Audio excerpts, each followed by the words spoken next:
السلام علیکم دوستو، میں ہوں محمد کاشف اور آپ دیکھ رہے ہیں انفو کائنات۔ ایک عام زندگی سے آغاز کرنے والے رجب طیب اردوگان آج دنیا کی ایک بہت بڑی طاقتور شخصیت ہے۔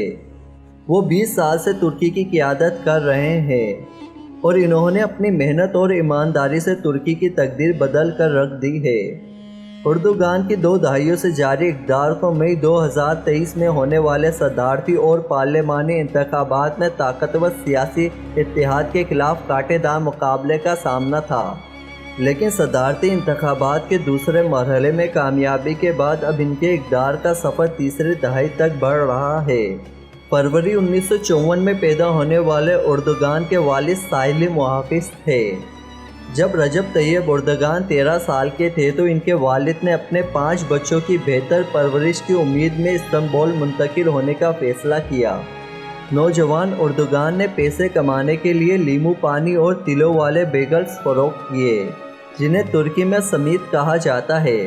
استنبول کی مرمرہ یونیورسٹی سے مینجمنٹ میں ڈگری حاصل کرنے سے پہلے انہوں نے ایک اسلامی اسکول سے تعلیم حاصل کی۔ نوجوان اردوگان نے فٹ بال میں بھی دلچسپی لی اور 1980 کی دہائی تک نیم پیشہ ور فٹ بال ٹیموں کا حصہ رہے۔ 1970 اور 80 کی دہائیوں میں بھی وہ اسلام پسند حلقوں میں سرگرم تھے اور نجم الدین ارکبان کی حامی اسلامک ویلفیئر پارٹی میں شامل ہوئے۔ جب 1990 کی دہائی میں پارٹی کی مقبولیت میں اضافہ ہوا تو اردوگان نے 1994 میں استنبول کے میئر کے لیے انتخابات میں حصہ لیا اور اگلے 4 سال تک اس شہر کے نظام کو چلاتے رہے۔ ترکی کے پہلے اسلام پسند وزیر اعظم ارکبان نے بھی 1997 میں فوج کے ہاتھوں مجبور ہو کر استعفیٰ دینے سے پہلے صرف 1 سال کے لیے عہدے پر کام کیا اور اردوگان بھی ملک کے سخت سیکولر حکام کے ساتھ تنازع میں گر گئے۔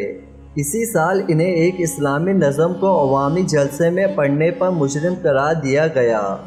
مسجدیں ہماری چھاونیاں ہیں، گنبد ہماری ڈھال ہے، مینار ہماری سنگینیں ہیں اور مومن ہمارے سپاہی ہے۔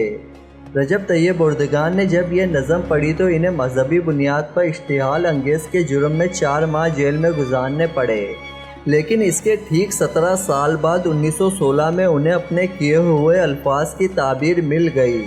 1916 کی فوج کی بغاوت پر ترک صدر طیب اردوگان نے جب عوام کو پکارا تو استنبول کی مساجد چھاونیاں بن گئی، گنبد ڈھال مینار سنگینے اور مومن عوام طیب اردوگان کے سپاہی بن گئے۔